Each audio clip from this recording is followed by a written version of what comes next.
Today I'm going to be talking to Richard Pomfret, a colleague of mine in the e-safety world. And rather than me do the introduction, Richard, I'm going to ask the question, why do you do what you do? And then can you describe what it is that you do?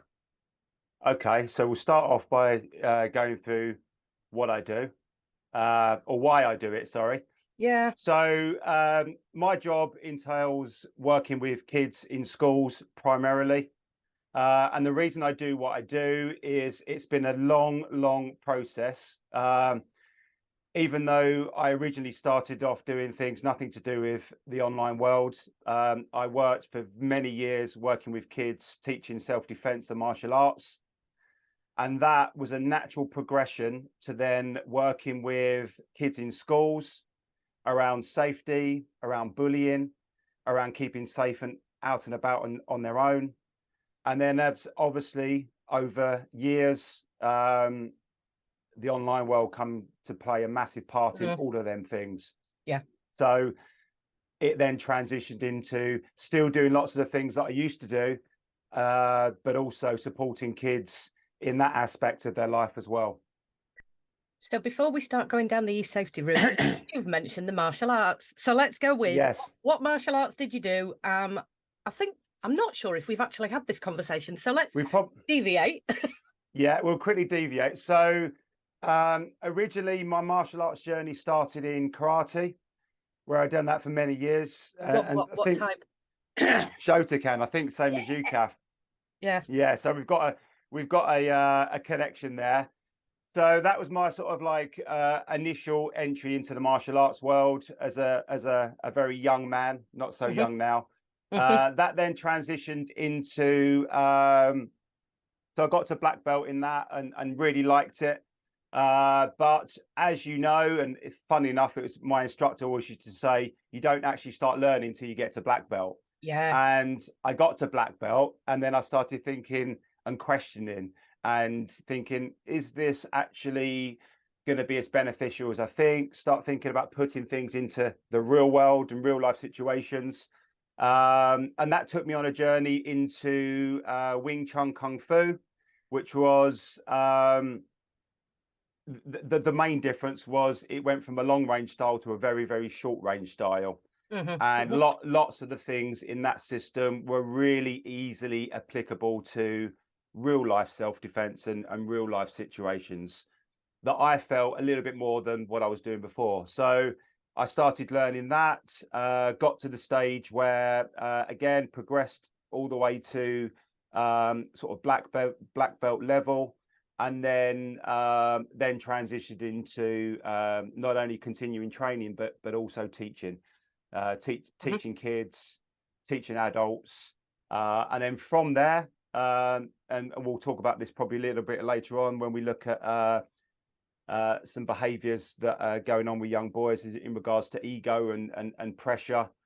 From that environment, then it took me down the road of learning Brazilian jiu-jitsu and sort of ground fighting and things like that. So a little Oh, bit of a there's note. oh Yeah. wow, there's so many things. I mean, for a start off, I know that we've got a remit for what we're going to talk about today, but I just want to go down the route of, so when you did Shotokan, for those that don't know, it's a very slow progressing type of martial art, isn't it? Hmm. You can't do what I call the conveyor belt black belt system. You can't No. can't rush through.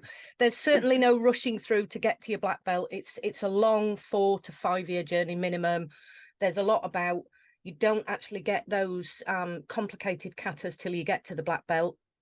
And you're right in terms of, that's where you really start to learn the art and bunkai. And for those people that don't know, that's the application of the movements versus what you really see in today's world, which is, there's lots of people rushing to do um, these shorter versions of going in and doing kickboxing or karate. Yeah. So that's going to be definitely important later.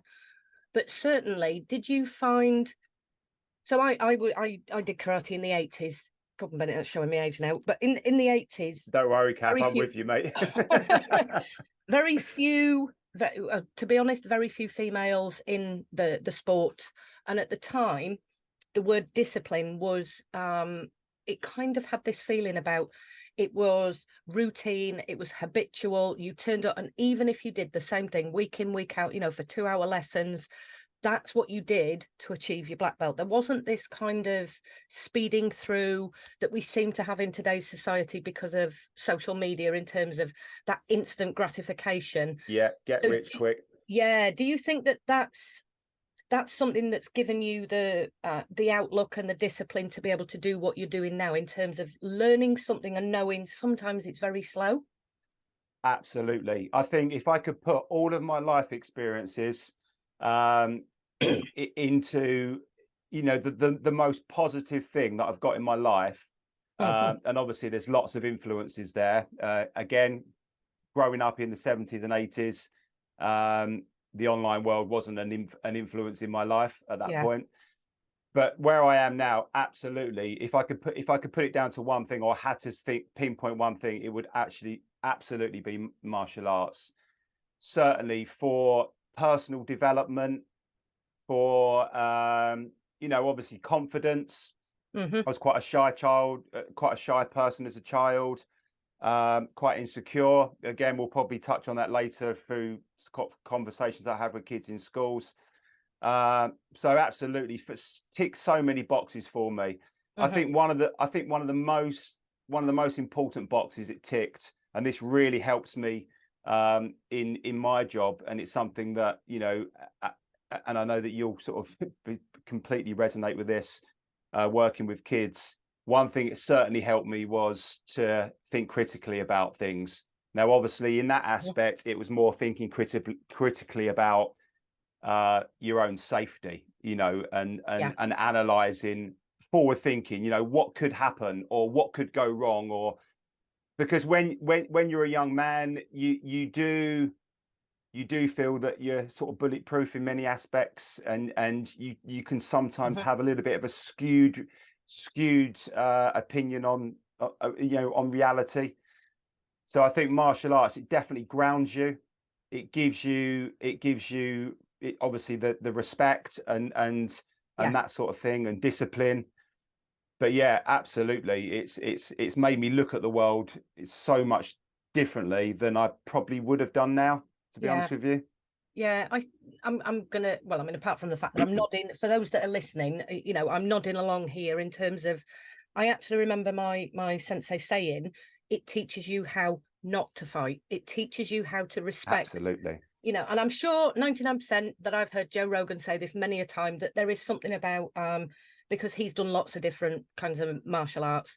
What he said is pretty much, he knows how to kill somebody, but he knows how to not go into that space, because you learn to respect.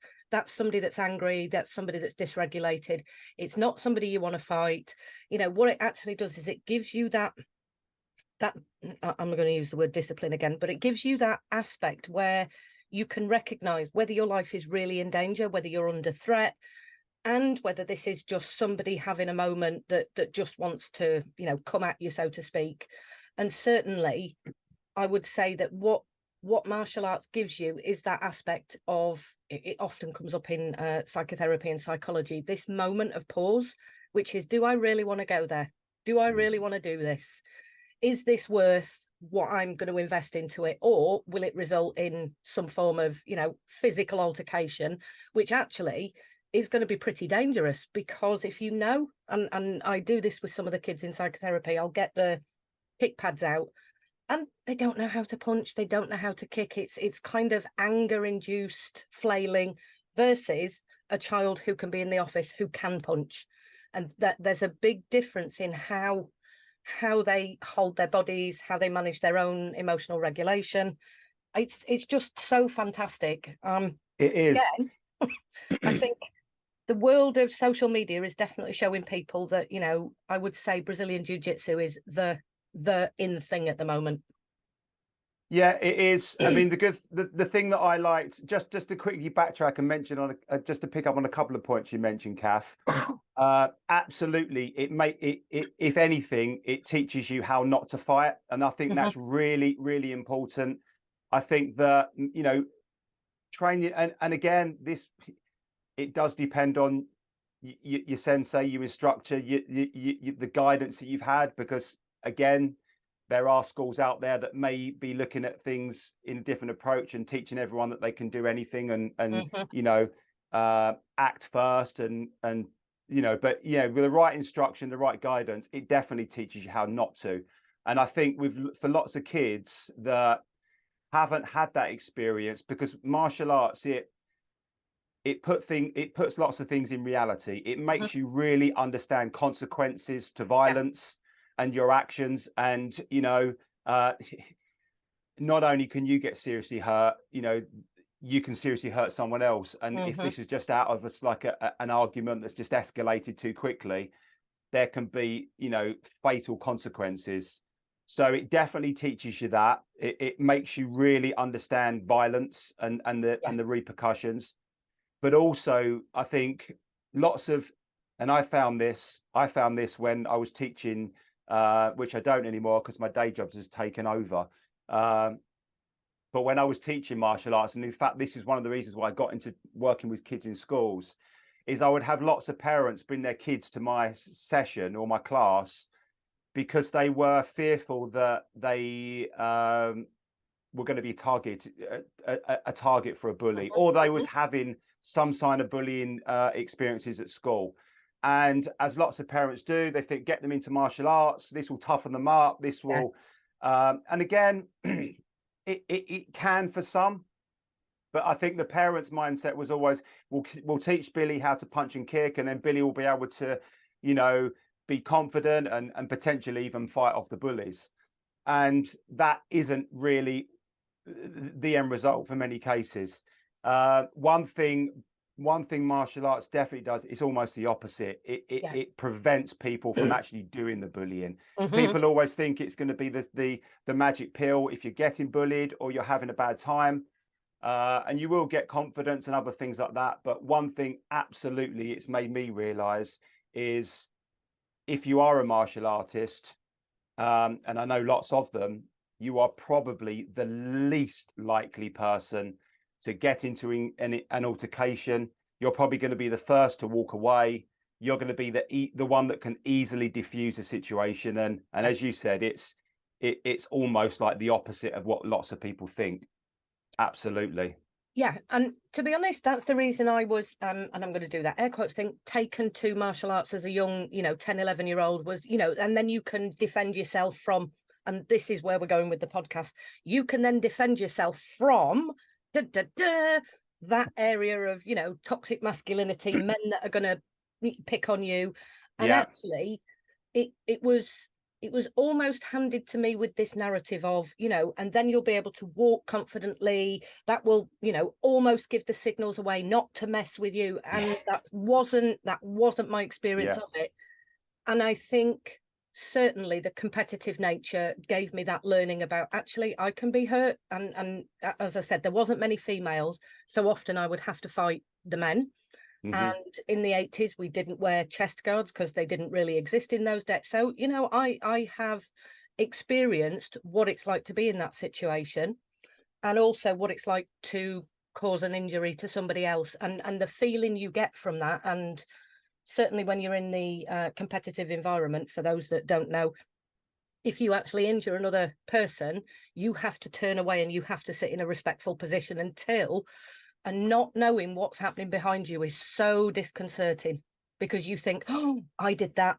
That's Yeah. what I did. My fists, my foot, my whatever it is. It's certainly that learning. And I think where we can go with this is straight in. Bearing in mind, we are going to talk about toxic masculinity. Let's go straight in with the name, Andrew Tate. And the Yeah. reason I'm going to come in with that name at this point, and it's just, I love how this has gone, because he is a world-class kickboxer. Yeah.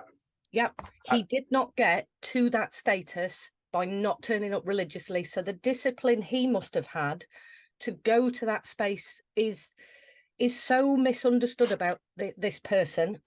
So I'm going to set the scene today before we go any further. Yes, today we're going to talk about men. We are going to sit in the middle of the well, I certainly am in terms of where I'm coming from. This is not an attack on women. This is about the difficulties that men and young men are experiencing, and this is why we're here to have this conversation. And it's not to say that Andrew Tate is 100% pure gold in terms of who he is or how he is, because we'll get to that. But certainly martial arts, Andrew Tate was disciplined, is disciplined in terms of his ability to get to where he was.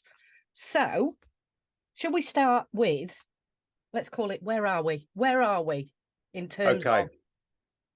Yeah, absolutely. Well, we're in a bit of a pickle, to be honest with you, Kath. Okay, so I mentioned that we've obviously had conversations about this, and I think a really good starting point is obviously I do, and we probably skipped a little bit of that now from the start.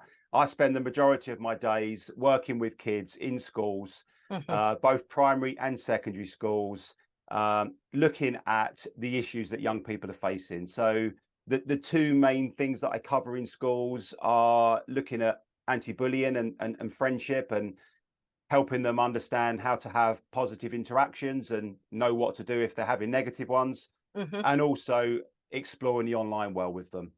So when I talk to young kids, especially young boys in schools, what I like to do, especially if we know that we're going to go into the down the road of the online world and online influencers like Andrew Tate, what I like to do is, because I work with kids and I relate to them, but I'm not a kid.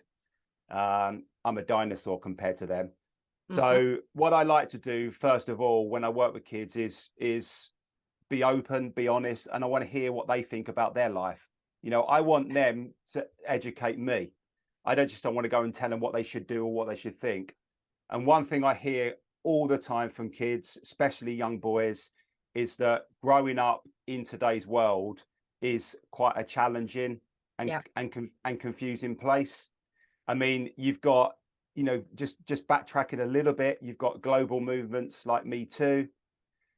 In more recent times, sites like Everyone's Invited. You've got online sexual harassment being addressed, like almost in panic in lots of schools as a result of these things. Toxic masculinity, terms like toxic masculinity being thrown around everywhere, almost to the point where I think lots of young men say that they feel that, oh, it's actually bad to be a man, almost like being masculine is a bad thing. So that's difficult for them. Now throw into the mix the influence that they get from the online world. Lots of young boys, lots of young men do not have healthy role models at home.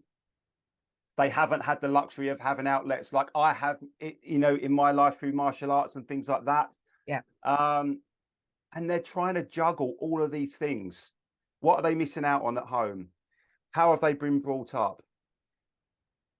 How are these conversations or these topics being addressed in school? And I think lots of these issues, they're not always addressed in the right way. They're trying to police this behavior. They're trying to shut it down. They're trying to say, don't do that. This is bad. And also they're alone on the online world and they're trying to compute all of this information. And, that's the first thing I hear is it's difficult. It is. So what I might do then, I'm just thinking about the context, because I've mentioned male. Okay. So one of the things I've noticed when I'm at conferences or educating people is we have to consider that as we're talking today, we are talking about males as they present biologically at birth, in terms of we are looking at the male's narrative, what often gets called the manosphere. But we have to bear in mind that right now, in the world that you're talking about, let's say the online space, there is two ends of a spectrum. There are the men's rights activists, ones often, referred to as those aggressive incels, and, certainly men who, in air quotes, hate women, But conversely, we've also got the other end of the spectrum where I often see this, particularly on social media, where we have the extreme radical feminists who, in air quotes, hate men. So vice versa, there is this space where being in the middle is obviously where you and I tend to do our critical thinking and conversations from. And the young people are moving along this spectrum, not knowing where they should be, need to be, ought to be, are being told to be. What you've talked about in terms of those positive role models are, I work a lot with young people in therapy, obviously, because people know that's what I do as a job. But in that space, a lot of the young men that I work with are growing up in single parent families or domestic abuse situations where there's been sexual abuse. Positive male role models are slim on the ground. And certainly the word I think we could focus on today as well in terms of this masculinity is that word aggression. And I'm just thinking about, and that's a word that often gets brought into the therapy office. Kath, you know, there's a child here who has in air quotes again, anger problems. And I'm like, Anger it's not issues. a problem to have an emotion. What is a problem is how that emotion is expressed. What is it that's actually happening? And more often than not, the young people I work with here in Wakefield get sent to boxing classes to resolve their anger issues, because all they need to do is pretty much follow the 1970s rule in anger management, which is go and punch it out, you know, and you'll see this so often. We'll just get a pillow, punch it, scream at it. And actually that doesn't resolve the issue underneath. What we're going to talk about today is that issue underneath. This is that confusion for young men. What do they do with aggression? Because actually aggression is part of the male psyche. It's also a necessary part of growing up in terms of stature, hierarchies. I mean, where do we go from here? So where we are is a world where young men are finding it confusing. They're stuck in a pickle. I like that. I mean, that's the phrase I use a lot. Oh, yeah, we're in a pickle. So if that's where we are, where do we go? What do we do? How, I mean, this is the work you're doing. So I think the first place to start is we need to talk to kids. We need to talk to young men. We need to have, well, we need to have conversations, and we've spoken a lot about conversations recently. And I think, as I said before, you know, these things, these are issues. These are real issues. You know, if we just look at sort of statistics on violent acts against women and girls, you know, there's no denying that the majority of violent acts are being men are responsible for. Absolutely. Yes. There's no arguing there. I know from the conversations that I have with women that lots of women feel far more comfortable surrounded by other women than they may do with men. So there is an issue there. There's no, as you started off, we have to be in the middle here. We have to be, you know, we have to think critically about what's actually going on. There is an issue, but I think because of that issue, the way that these issues are currently addressed with young people is just trying to be policed. It's trying to tell them that these actions are bad.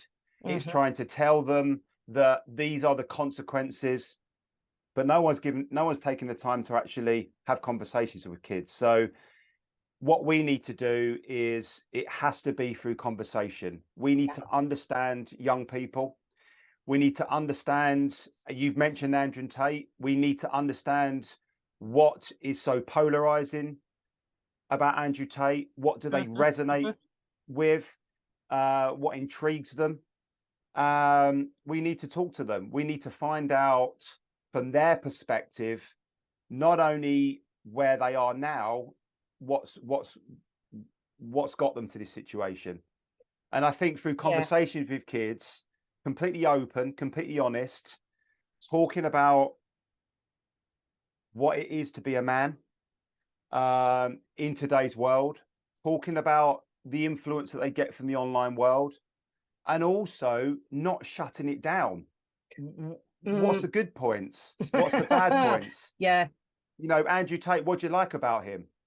You know, is there, you know, because obviously Andrew Tate resonates to young boys, especially. It's packaged in a very, very, very perfect way for them. So there's obviously lots of things that they like about people like that.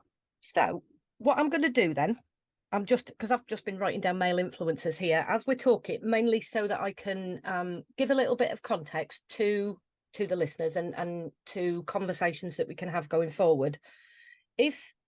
If we take what you've said there, and so government advice is not to talk about Andrew Tate, well, let's talk about some other male influencers, because Andrew Tate followed a particular model. And if you look to his story, you will see he grew up in a single parent family with his mum. His dad delivered lots of messages that were unkind, but also in terms of child development, they were not really good attachment based conversations that he had. And one of the things about children that live in separated parents is they can sometimes idolize the absent parent. So there is something about whatever dad said must have been recognized as something that he then needed to please his father with, because lots of young people blame themselves for why the parents separate. So you can almost read the story of Andrew Tate might have idolized his father, but certainly he went into martial arts. He then followed what I'm going to call the early male influencers of the internet. So these are the pickup artists. So this is your Neil Strauss, this is your Grant Cardone. These are the millionaires that pushed the narrative of hustle, often called hustle porn, which I don't quite like that phrase, but you know, that's what we call it. And that was, you need to push yourself to the nth degree, because success is only measured by income and the material products you can then show off with, which is exactly what Andrew Tate has done. But certainly in the way that sexuality works, and I am just going to do the difference between male and female here. I'm not looking towards LGBTQIA plus in terms of this particular conversation. I'm going to say males need to have, according to a lot of the literature, that materialistic level of income and dependency, because that is what females go looking for when it comes to sexual relationships. They will, in the words of Jordan Peterson, women go across and up. And that means that the only men that they're going to be interested in are those with that materialistic background. And therefore, this is one of the things that Andrew Tate believed, is to be successful and to be attracted to women. And I am kind of distance diagnosing here. That's the route he followed. And for me as a psychotherapist, I can see exactly why he's followed that particular trajectory. And if you don't have money, you're not wanted by the female sexual pool, so to speak. And therefore, that hustle process has resulted in the kinds of influencers like Logan Paul, KSI, and they even, as well as there being issues with Logan Paul and the suicide forest and all that malarkey, in terms of he's also followed the hustle process. And both he and KSI have come together to create, you know, the product Prime, which we all know about, and certainly in Wakey with Wakey Wines. But certainly there is this thing about those two influencers then went on to have boxing matches. So they've actually used exactly the same process. It's gain the materialism, then show your, let's call it masculinity, show your aggression. So even if we take Andrew Tate out of the mixture here and we don't talk about Andrew Tate, there's lots of other influences that the young men are looking towards. And given what we talked about a couple of weeks ago with the government saying, don't talk to children about Andrew Tate, how can we have those conversations? Well, I do talk to them. You know, I'm not going in there going, okay, guys, what do you think of Andrew Tate? Absolutely not. What I will do is I'll talk to them. I'll talk about their lives. I'll talk about their struggles. I'll let them share with me. And then obviously at some point we're going to move on to the online world, and then obviously at some point we're gonna move into the direction of influence, and obviously at that point Andrew Tate's name is going to come up. Yeah. Absolutely, or others, but let's be honest with you, that's the name at the moment I hear, and quite often I'll walk into the room, I'll introduce myself, I'll have a laugh, and one of the kids will go, "Oh, Rich, you're a top G." So already I know Top GOG. because that is, you know, an Andrew Tate sort of like slogan essentially. So already I know where the conversation is going to go. So, you know, when people like Andrew Tate come up, I'll ask them what they think about him, what they like about him. Is there anything you don't like about him? And quite often it's like, oh, well, I get to talk about Andrew Tate. I get to say what I like. Not, oh, well, like, you know, negative, shut it down, shut it down. And in fact, Kath, the things that you just mentioned, when I say, okay, so we might run a little exercise. I might sort of, we'll quickly have a chat about people like Tate. And then I'll say, okay, guys, what I'm going to do, I'm going to split the room in half, and I'll both give them a little task. I'm going to say, like, one group, you are going to explore the positives about Andrew Tate, what you like about him. And the other half, you're going to fight the corner of the negatives, because I think we can both agree, or we can all agree, that there's probably both. Yes. So what I would do, and again, try to sort of push the narrative away from what you actually personally think of Andrew Tate.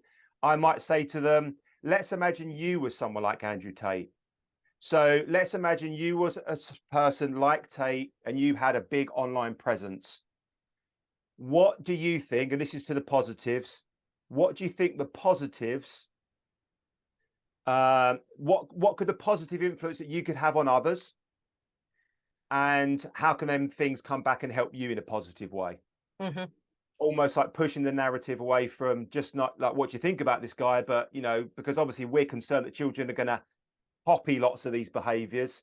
So I'm sort of channeling it down to, okay, let's imagine that was to happen. What could be the plus points? And obviously for the other side, what could potentially go wrong? And it's a really interesting exercise, because all the things that you've just mentioned, Kath, in regards to hustling, being successful, making money, they're all the things that they say are the positives. Well, it can inspire you to work hard. You know, I want a Lamborghini or whatever, you know, the car that's hot at the time. You know, it may encourage me to work hard. I want a Lamborghini one day. It will make me more attractive to the opposite sex. You just mentioned that. You know, and in regards to how could people respond to you, again, you're getting that sort of instant gratification. You have a higher standard on the hierarchy. You're idolized. People look up to you. Girls are find you more attractive. All things that we've just mentioned. And, you know, can we argue with them points? You know, as you were talking then, I was like, do you know who I looked up to? And this was like the males that I looked up to in the 80s. Jackie Chan, Arnold Schwarzenegger, Sly Stallone, Jean-Claude Van Damme. Okay, there is a bit of a theme here in terms of power and martial arts and so on. But that's where those kind of those professionals had put the time in to get to where they were. So, you know, Arnie did not become Mr. Universe 3 times, whatever, just by rocking up and doing a couple of days at the gym every now and then. It was a disciplined routine. Jackie Chan and his ability to do, you know, the tricks that he does and to do them himself. And I'm going to come to an up-to-date one as I'm going. Look at Tom Cruise, right, in terms of his ability to do the learning to fly a plane, learning to do a lot of the tricks that he does, and all his own stunts. Absolutely. Yeah, I mean, this is the thing. I mean, I'm sure my family, my wife's going to watch this at one point, and she's going to laugh when I say this. So I love The Rock. Who doesn't love The Rock? You know, so in working with young boys, you know, looking at like people like Tate and everything else, there's loads of synergy there. So The Rock, let's look at The Rock. Big, strong. Obviously, he's a really positive character, and everything's about positivity, which again is great. Big, strong, you know, muscles on muscles.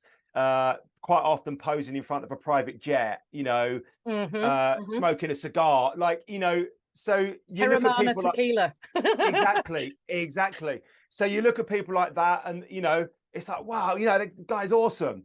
Now, okay, he's not spouting lots of the things that some other people are doing, Hmm. but again, there's lots of sort of crossover there, and it's like young boys resonate. I think all men do in a way, resonate to things like that. It's about this, Kath. It's probably something that's going on in here. It's And also the thing about The Rock in terms of the presence that he has is actually you see his playful nature, you see his absolute dedication to his family, and I find it hilarious that his children are all girls. yeah. And I one of the things is I think you've talked about this in terms of when you did that video for the conference that I ran, that there is this thing about young men say things like they want to have a family, they want to be a good father, they want to be that good role model. So when we are looking at, okay, masculinity or body physique, as it might be, where we're talking about The Rock, there's a lot of other the positive role models in terms of like your Joe Rogans, because MMA is like one of the biggest things for a lot of the young men is, well, what does Joe Rogan do? Well, he's got lots of things going on, but he's also a man dedicated to his family. So you can see that you can have both of these characteristics. You absolutely can. Yeah, you can you definitely can. It's really, really important. And going back to that exercise in regards to, they're saying these things, it will help me work out. The guy looks good, he's a good looking guy, he's fit, he's strong, he used to be a kickboxer, going back to Tate. It encourages me to do some of them things myself, all really positive things, but giving them the opportunity to actually explore, and they've actually got to now think of some of the bad things, they're saying all the bad things that we are concerned about as well. So when you look at the negative side, what could be the impact? It's it may encourage people to be disrespectful to the opposite sex. It may feel like they've got control over their partner, or in relationships. You're a property. Something that's one That of the often that often gets said, doesn't it? So I think we've got two things that we could probably have a quick conversation about. One is, let's call it bants and lols, the kind of misogynistic terminology, and then we can go into where we're at in terms of healthy relationships. So I'm just going to I don't know if I've probably talked about this before, but I went into the army, and when I went into the army as a teenager, as you do, 18 years of age, I went into a role that was in those damn air quote things, a male role, and I was the first woman to complete my role in the armed forces, and that meant that when I went to when I went to the space where I had to do the equivalent of the degree in the engineering, it was pretty much 3,500 men at any one time and about 60 women. That was the camp's makeup. So a lot of the environment was misogynistic in nature, in terms of, oh, you can't do this. And I actually got, and I'm going to quote this now, I got sent off the parade square one day for being a lumpy jumper. That was the phrase that was used. So it was a case of, we were all lined up, and the RSM was wandering around, and he said, third man from the da. And I kind of went, 1, 2, 3, oh, that's me. Get off my square, lumpy jumper. And it was humiliating, and also I did do the eye. I mean, it didn't help me at all, but I rolled and tutted. Didn't help matters whatsoever. So I got kind of marched off the square, and then taken up to the guard room. And it was that space where women were still not in the male space, because that's the army. It was a male space, particularly for a lot of these roles. And the men found it confusing that females were coming into that space to do the roles that they previously, and there must be a narrative around this, that was the thing that the men did to show, you know, their masculinity. We're engineers. There weren't many female engineers. And I see this in the space of STEM to date. You know, I often got called a geek. I own that title now. You know, I'm a geek. I can do what some of the men can do. I can use it. I mean, it's the reason I do what I do in terms of the computing and so on. But it was a very, very interesting time of my life. And some of it was horrendous to listen to. I'm not going to say on this podcast some of the names that I got called. There was an institutionalized space, the same as there currently is to date around racism, the same as there currently is around homophobia and transphobia. And we haven't quite got to the space where we are empathetic and compassionate and kind with everybody, because the way that the human psyche works is there's an us and there's a them. And anybody who isn't an us is a threat. And that is biological. And you can see that some of the ownerships around jobs, roles, status, and I'm going to go with a phrase here, the breadwinner of the family, that's one of the terms that, you know, previous to 2000, that was a male role. And then we had the uprising in terms of feminism and so on and so forth. And I will give a book title from, in fact, I was reading it the other day. So there is a very nice book called Feminism Against Progress. So this is Mary Harrington. She's been on a few big podcasts. There is this thing about the way that we are moving through time and space is changing. We're just not in a space yet where we are all compatible human beings, all kind to each other. And that's because there's an us and a them, and there will always be an us and them. So we had a conversation right at the beginning of today. We are martial artists. So there's an us and there's those that don't are martial artists. So even in our conversation, we've used and them'd. So when it comes to these young men, how do they understand that usness, and how does that then play out in the healthy relationships? There you are. Big. Okay. So let's look at usness. Let's look at the men. So I really what I do in my sessions, and you'll love this. In fact, let's just backtrack just a quick touch, because you've just mentioned on some of the, you know, you growing up, some of these sort of, you know, misogynistic sort of views and values, and obviously we've got kids that have grown up with that over years. Now there's a fantastic, and certainly point your listeners to this, there's a fantastic TED talk that I watched a while back. I'm just going to get Tony. So this is a TED talk given in 2010 by a guy named Tony Porter. Ever heard of it? Ever heard of him? No. So it's a guy that and I definitely recommend anyone that's sort of got an interest in this topic. This will give a really good backstory of, you know, what's happened over generations. Talking about growing up, there's an American guy, a Black American guy growing up in the 60s. And he talked about something called the collective socialization of men, or as he termed it, the man box. Now, the man box is how he was brought up.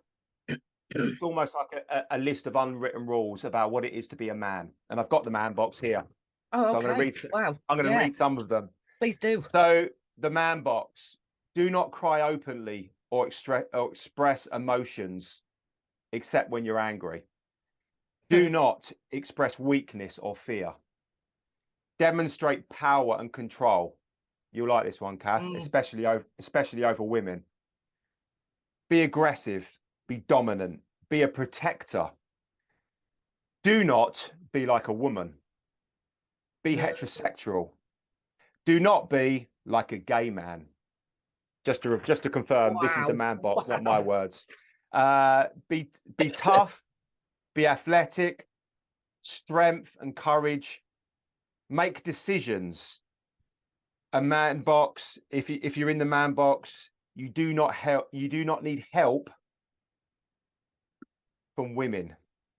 And last but not least, another one you'll love, Kath. View women as property. Oh, Genghis Khan through to Andrew Tate. Exactly. Now, I was looking at this man box, And I talk Wow. about this man box. Because when I work with schools, we make our own man box. So so I'm going to quickly go through these with you. So what ones do you, because there's a few of these I think are okay to be in the man box. So we're going to do a thumbs up or thumbs down, Kath. You give me thumbs up or thumbs down if you think we can keep them in the man box. So do not cry openly or express emotions. Ooh. Can I do some of these kind of in between these, right? Because that Yep. is, this is big boys don't cry. Yeah, that's the Yeah. message that gets Yeah. passed to a lot of young men. But also there are times, let's say if you are a soldier, you do not want to be breaking down on the field and having a bit of a mooch in the Yeah. corner. You have to do your So there duty. may be So yeah. it's down in most cases. Do not express weakness or fear. Again, if you're a soldier on the front line, you have So a duty. context. Context is there. Sorry, I I'm think not going to play. I'm not going to play the game here of no, going up and down, that's am all I? good. That's because it's all about context, isn't it? And Or Mm. certainly in many cases. Mhm. Demonstrate power and control. Okay, now are you in charge of a team? Entrepreneur, yeah. Yeah. Especially over women. Not so much that. Okay. What about people who don't come into that male female? Again, this is the world we live Oh, in nowadays. we're What about unpacking that? the man box here. Be dominant. Okay, so again, if you're running a business, you know you're looking maybe not the end of thing If you, again if you, in if context. you're on Wall Street, If you're on you Wall cannot- Street, mhm. be a protector. So this goes back to your what was a breadwinner sort of scenario. Be a protector. Now, I'm a man. I have children. I have a wife. I have a family. I have friends. And also going back to what we started about looking after yourself, self-protection, martial arts. I want to protect them. Yeah.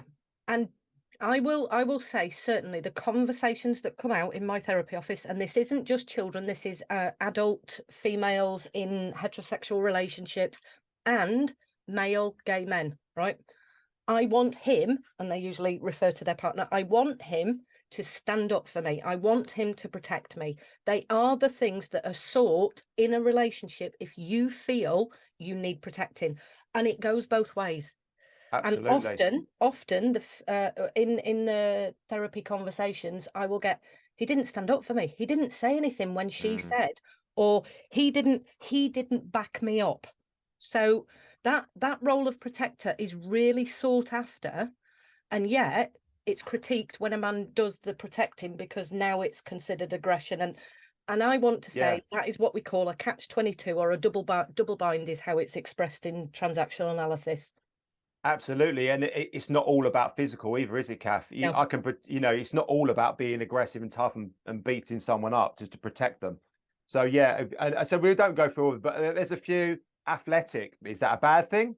Having strength or courage, is that a bad thing? I would argue absolutely not. And that's not just for men either.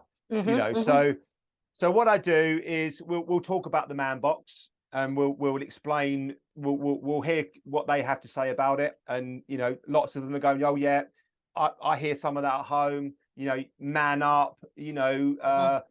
Don't cry. You need to be tough, and all of these things.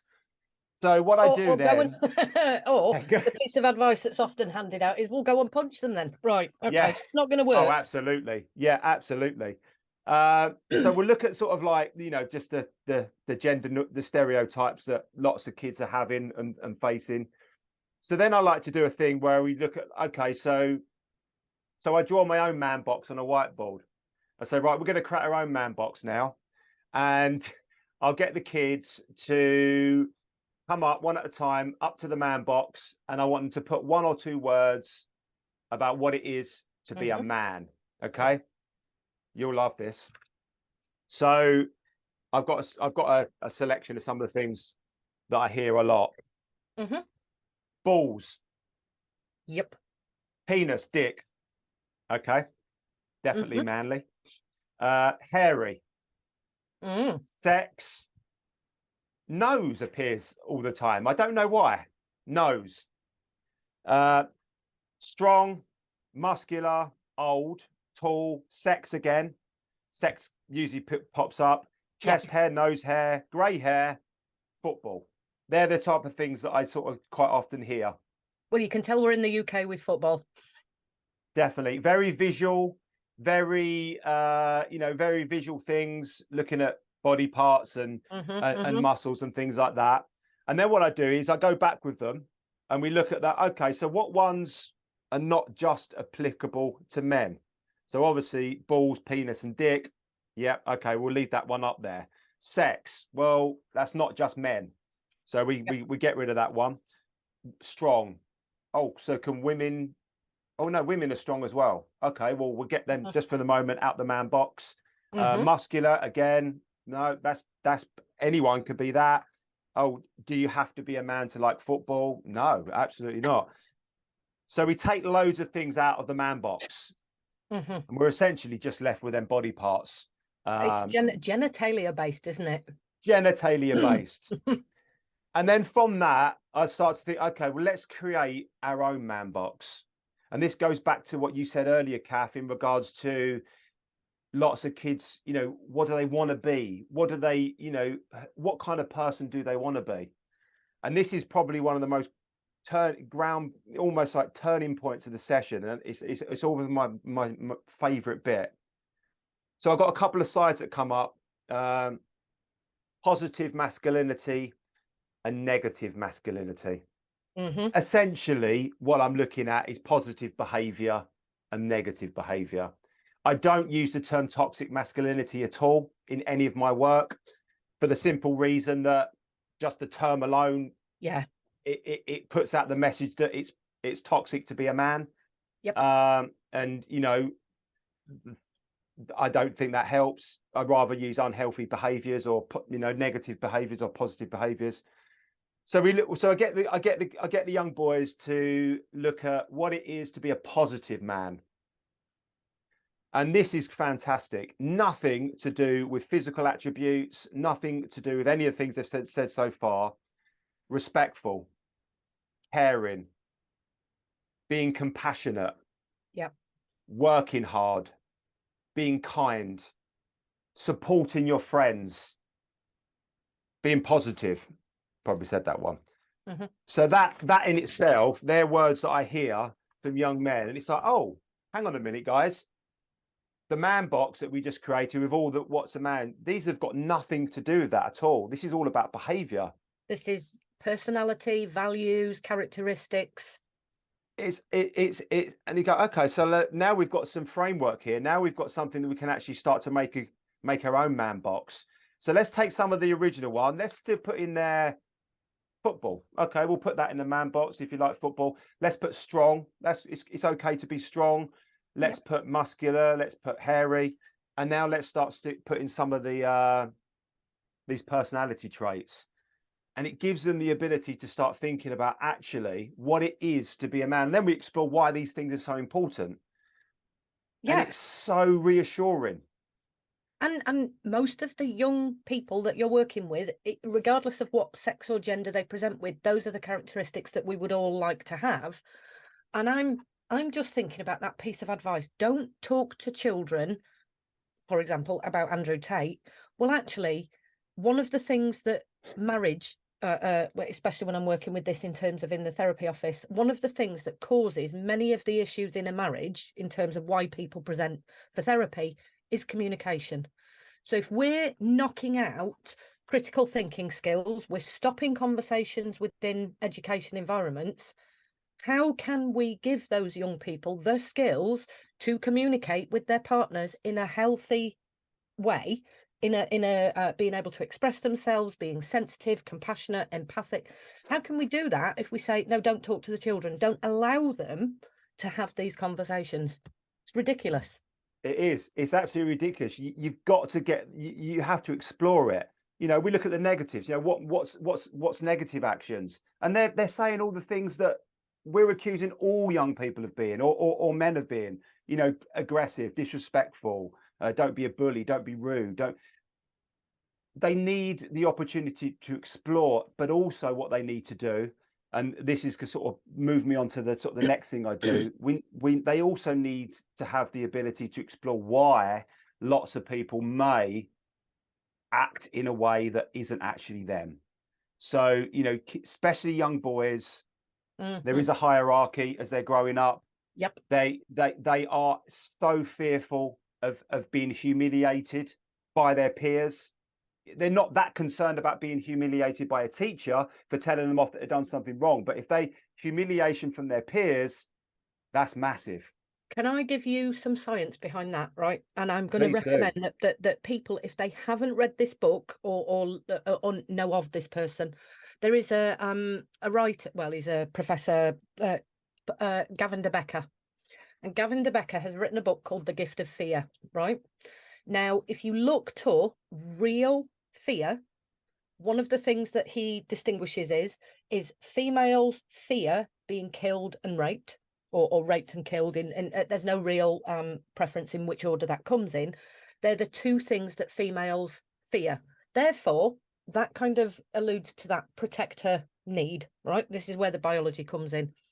But men fear humiliation. So Brilliant. being laughed at, and Yeah. usually it's in a relationship status. So it's not necessarily by a teacher because, you know, in the words of, so it's a Yorkshire phrase, getting done. Getting done by the teacher is something you can pass off. It's also sometimes seen as a bravado thing. I got done for Yeah. being a It's bit a gobby. badge of honor. Yeah. Absolutely. But being humiliated by your peers for, you know, lack of dating ability, lack of strength, like that goes back to the early kind of Neanderthal status. If you were humiliated in your group, you were ejected from the You were tribe outed. and you would die. So this is a real ingrained fear. And you know, it's not nice to be humiliated because it brings up one of the, and I'm going to call it the worstest feelings that we can ever feel, which is shame. So I am Absolutely. bad. And if I'm humiliated by my peers when I'm trying to create interpersonal relationships and that hierarchy of adolescence, which is all about status, peer pressure, all of that kind of influence, then that's really difficult for these young people. It really is, and that will lead them to do things that they don't want to do. They will act out in behaviours because they are so desperate to be not be rejected and not be Mhm, humiliated. mhm. You know, as you said, you know, as we've both said now, then they're not really fussed about having that rejection or humiliation from the people that are the teachers or even their parents in some case. It's their peers. That is so important.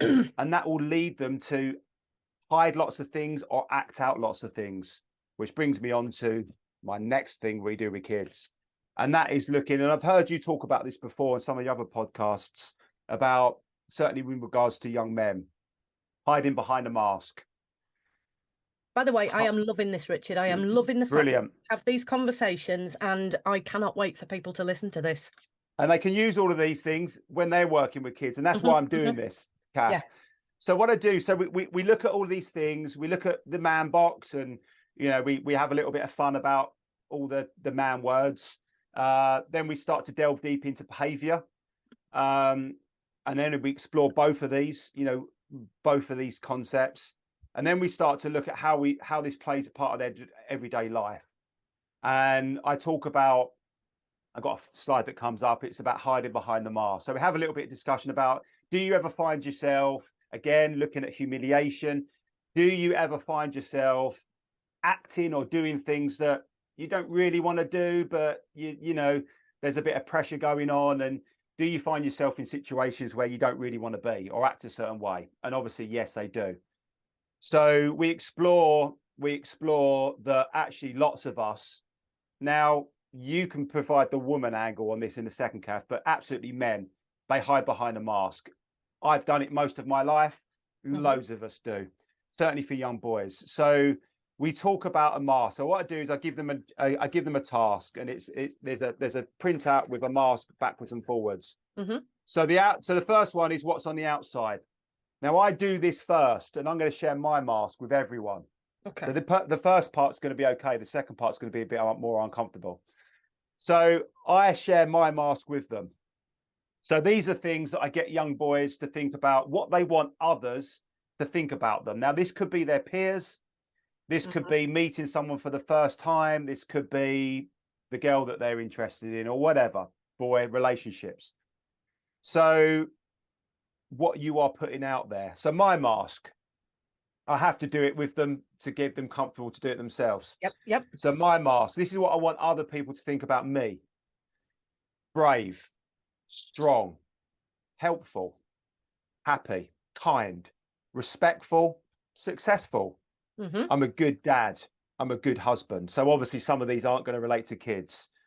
So that's my mask. That's what, when I meet people for the first time, or the people that I'm around, I want them to think them things about me. And Yeah. I will act. Obviously, lots of these words are going to be different to the kids. I will act in a way that I try to portray this message. So I Yep. get the kids to do the same. And their words are very, very similar. So I've got things like loyal, good at football. Football comes up a lot. Confident, brave, I don't bully, I have a six-pack. This is the kids' mask. Yep. I'm respectful, I'm a good gamer. Which I love that. Yep. Because there's lots of good things about gaming, isn't there, Kath? There is. Let's do a podcast on that.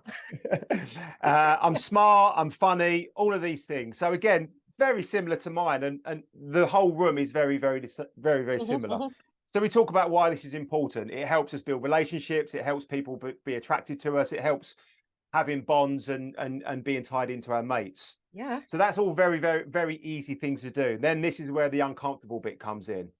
So then I say, right, okay, and they do this on their own in their own part of the room where no one can see. No one puts any names down on these worksheets. Brilliant. So this is personal. It's anonymous, essentially. They hand them to me. I look through them, but no one knows who's written what. So I say, what are you hiding? And first of all, they look at me like, what do you mean? I said, well, we're all hiding things. There's all things that we don't want our mates to know about. There's things that we don't want anyone to know about. So again, they start to feel a bit fidgety at this point. Oh, I don't really want to do this. So again, I have to share my mask, which I'm going to share with you. So my mask, what's hidden on the inside? I can feel insecure. I'm dyslexic. I worry a lot. I feel awkward sometimes around new people. And this is one that I have to explain to kids because they just look at me with a confused face. They think it's some sort of disease. I suffer from imposter syndrome. Which brings me on. Welcome to the club. Yeah, which brings me on to having a chat about that. So we talk about them. We talk about, why, they're my things that I want. I don't want everyone to see. Too late now. I've told everyone. But it gives them the opportunity to think, oh, right, okay. So they do the same. And again, these are things that I hear. I've sort of made my own one of some comments. And again, these are really, really great to get kids to open up. So this is what the kids say. I don't like big crowds. I'm going to need my glasses on for this one. It's quite small. I don't want people to know I'm worried about others. I don't want, I'm dyslexia because they did say that, didn't I? I don't want people to know I'm worried about others getting bullied. So they're concerned if their friends may be bullied. What do I do? I'm impatient. I'm shy. I worry this potentially could come back to home. I'm worried about failing and people being disappointed in me. Quite sad. I worry I'm small. This is a classic. I picked this one out because this is the funniest one I've ever heard. I love Crocs. Excellent.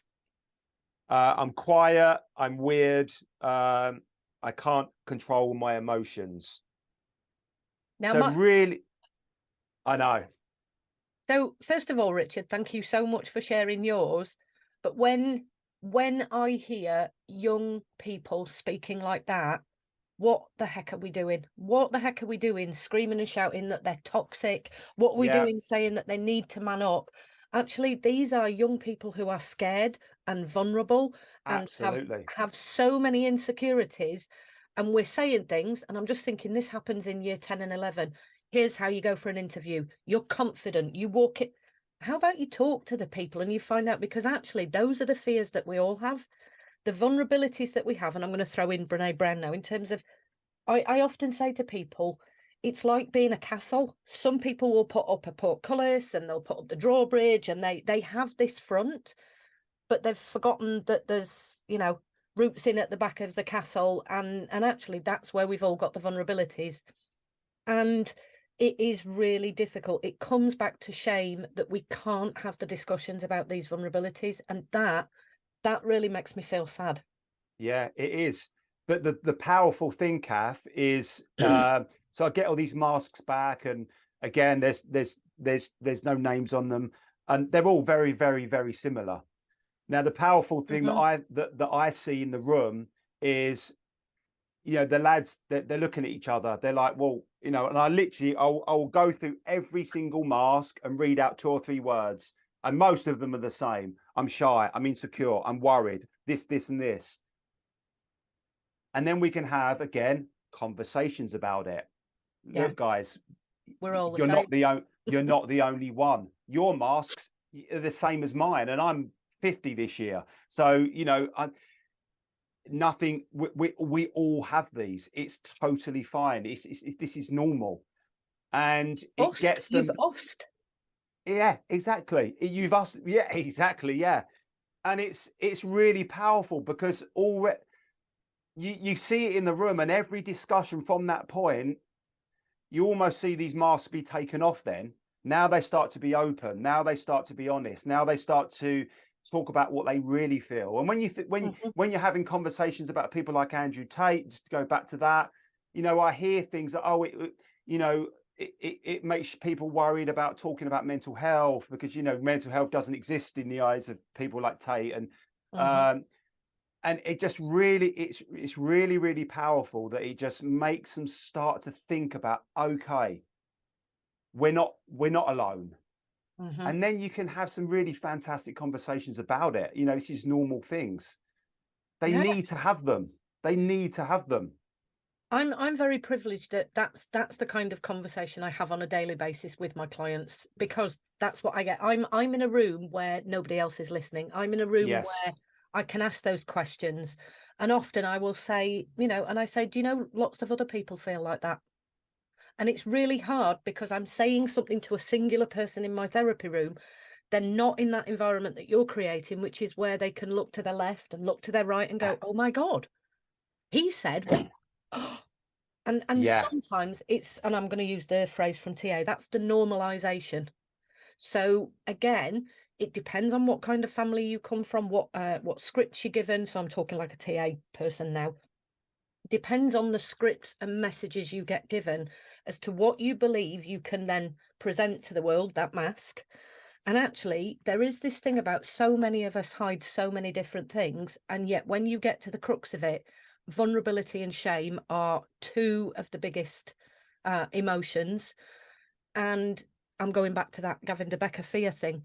And then you can see why you might get the bravado, because I sometimes get the young people that come in the room. Oh my God, Kathy said this at school and he's just called a woman this, that, and the other. And I go, so what was that about then? Well, I was only doing it because my mates were looking. I don't really believe that, Kath. Of course you don't. I get that you said it and did it because that moment of not standing up and saying something that might be misogynistic really puts you in that position that you were talking to slightly earlier about, well, then you're rejected from your peer group. Absolutely. Which kind of side of the coin are you going to go to? Well, you're going to say some of those things that you don't really believe. And certainly, just to reflect my time back in the army, if ever I sat, so a lot of the time I'd have to go off and do like the, I don't know. So one of the days I had to go on the again, first woman to go on the Blues and Royals barracks. So these are the people who looked after the Queen. And when I was there, it was a brand new phenomena, a woman on the barracks. But then what happens is you have the conversations one-on-one, and people are like, I don't really believe a lot of these things. I just say it because if I don't, I'm not part of the team and I'm not part of this particular group, or you know. And I find that it doesn't necessarily have to be men that do this. In terms of females do this as well, and people within the spectrum of gender transitioning or gender questioning, or those that are lesbian, gay, they all have their own ways of being and us and saying and doing things. And this is where that term polarization comes in on the internet, isn't it? And again, that's the online influence, is people may say or do things online that now, if we just stick with the online space for a minute, can get them into serious trouble. There is now the proposition that you can be arrested, charged for trolling, for saying something in the moment that would otherwise have you ejected from your peer group. And I'm talking to young people here, like the way that that's being perceived is actually context. That man box that we talked about is context. You have to discover the story behind it. You can only do that with a conversation. Exactly. And if you're not having these conversations, you're not giving them the opportunity to not only realize that we're not alone, and you know, it is powerful when you've got a whole room that are all saying the same things. Yeah. But also you're not able to have these conversations about when you do things that are inappropriate, or you know, I think quite often that, and again, I think this certainly the online world has an influence on this, is that kids are exposed to so much more than we were.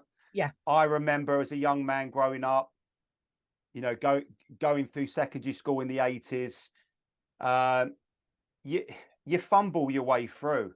You've got that influence at home. You've got the influence that you see on TV. You know, James Bond or whatever it is. You got a bit of influence from the music you listen to, but essentially you are stumbling your way through, and that means that you're inappropriate sometimes. It means you say and do the wrong thing sometimes, but eventually you get there, and that's anything in regards to relationships with girls, you name it. You fumble your way through and you learn. And I think for kids now having the online world, you don't get that freedom to stumble your way through, because there's so many extra influences telling you to do, telling you to be, this is how you act, this is what you do. And it's so difficult for them. Yeah. So difficult. How are they meant to compute and process all of these things, all of these extra influences without conversations? Well, certainly. And given that, you know, and I've said this in God knows how many of my books, that children don't develop critical thinking skills until they're about 12 or 13. And that's the point in which they're fumbling and you know, navigating adolescence, because it is all about the way that the brain is rewiring. And the moment you say something inappropriate because the inhibition circuit wasn't at its maximum at that point in time, or perhaps you're not considering what you're about to say because, you know, you're with your friends and suddenly there's a peer pressure and that really results in a fear, and that it's just complicated. And this is something that Ben Goldacre wrote in one of his books years and years ago. It's complicated. It is so complicated at the minute. And then when you consider the amount of information the children are exposed to, and misinformation and disinformation, how on earth are these young people supposed to navigate life and adolescence when us adults are creating rules about, well, they should know this, or they shouldn't do that? And we're shoulding, we're oughting, we're needing and musting, and all of the kind of critical words to children who are looking towards us going, well, help me out. Yeah, and not just say it's bad, don't do it, I hate it. I mean, I work with lots of parents, and the amount of parents that have said, oh, I hate the fact that my kids play games online. I hate social media. I wish it didn't exist. I hate this, I hate that. And I'm like, look, it does exist. And you may hate it, but your kids don't. So have a conversation with them. What do they like about it? You know, have an interest. And interesting that they hate it for their children, but they love it for themselves. Yeah. I think children call that hypocrisy. Yes, I think you might be right there. But it's a very, very confusing and challenging world for everyone. We know lots of these conversations we've been speaking about young men today, but for everyone, it is it's confusing, it's challenging for both. And you know, they need to have, you know, talking about building critical thinking skills. What did you say, around 12 or 13, Kath? Absolutely. But they're not, even when they get to that age, so they're in secondary school, they're not going to have the opportunity to build critical thinking skills if they're not taught to think and question and share their own opinions. Not And bad, yeah, don't, you shouldn't.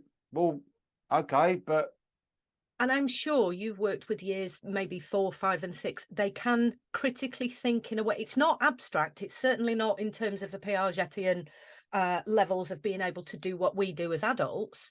And let me tell you, even the adults don't critically think, because this is why we share stuff on social media without. Anyway, that's a separate story. yeah. But certainly, one of the conversations that I'm going to follow up after this episode is I'm going to find somebody to have that conversation around sexuality, relationships, sex education, because sadly, this is the beginning of why that space at the minute is such a pickle as well.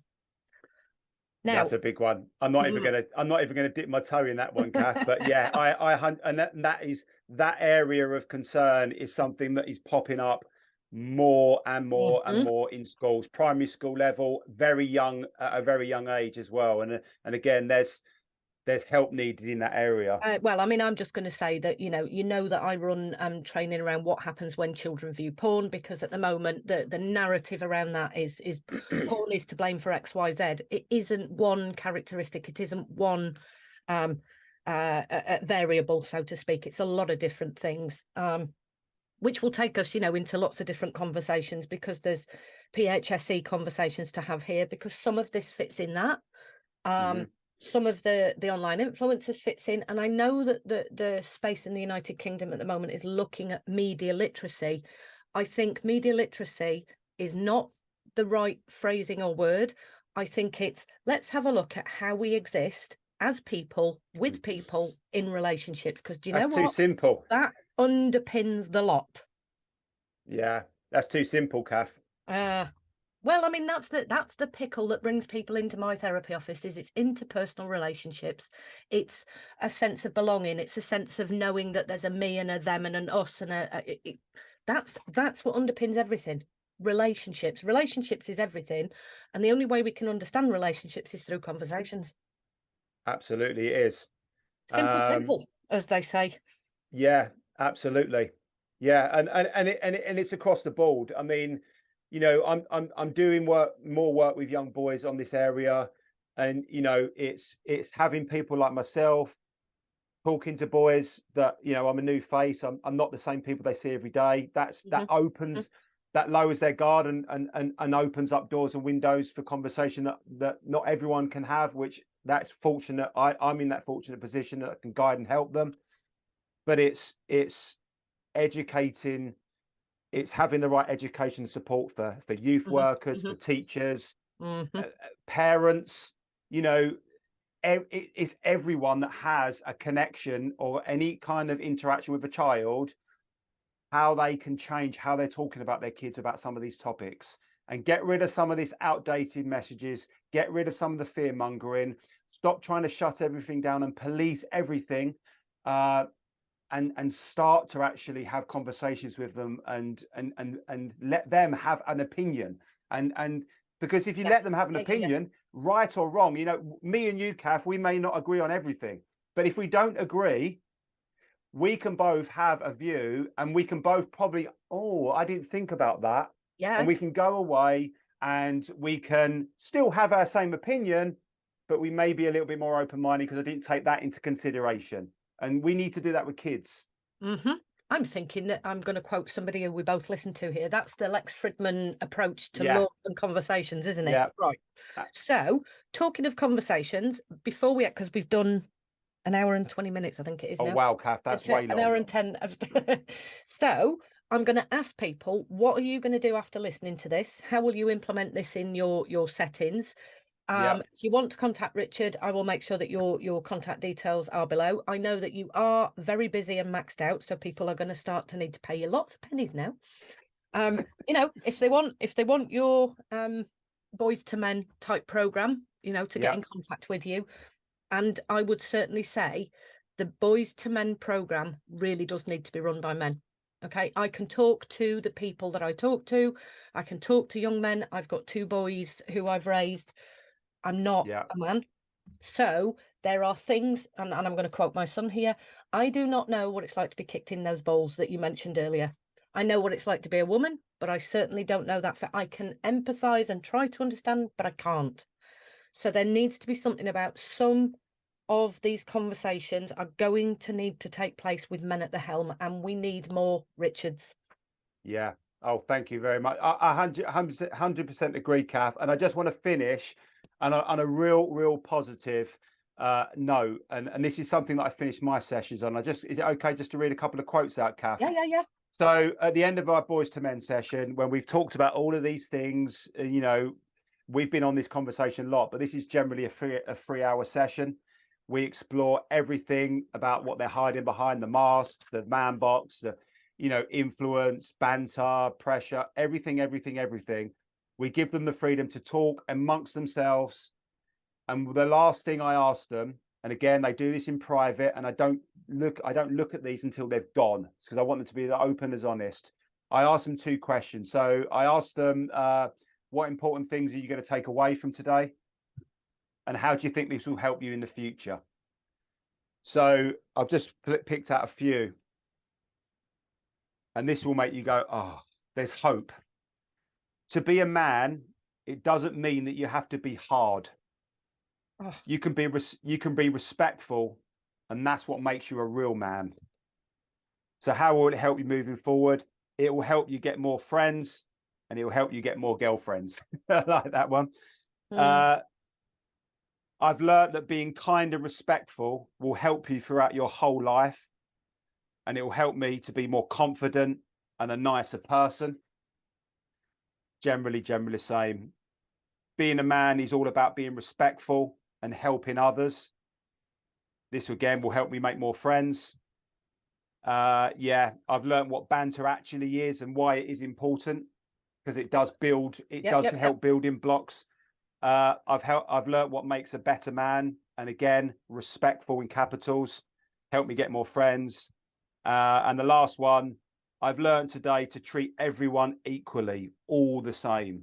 Oh. And again, really positive. And these are quite often, Kath, these kids are quite often what would normally be labelled as the aggro. The bad uns. Yeah, the bad uns. That are very fiery at the start and very top G and all of this sort of terminology, that at the end of it are all like, actually, no, I get it. We've talked about role models. We've talked about so many things. And they're like, actually, what is this man box all about? It's about behavior. It's about respect. And all of these things not only help them, it will also help them get the things that they want to get, as in, I want to get a girlfriend. I want to have money. Yeah. So I think that's really positive. And that gives me massive hope. But that isn't going to happen unless these kids ever have the opportunity to have these conversations, and lots of them after. Yep. The Pinocchio narrative. I want to be a real boy. Yeah. And that means I need to be sensitive, and I need to cut the strings of toxic masculinity, as it's often called. Actually, these children are really sensitive souls, and they all want what we all want. It's just we demonize, criminalize, pathologize, and sadly that's what happens to those boys that you're talking about there. Is they get told they're the bad uns, they're the naughty kids, they're the kicker offerers, and all the other phrases that come into my office. Yeah. But they're not. They just need guidance. Exactly. Now, do you want to know something that I find really lovely? Is so one of my people that I look up to is Daniel Siegel, and he talks about the word discipline. Discipline means to guide, not to punish. Love it. So that's what these children. Let's end on that, Kath. Yeah. Fab.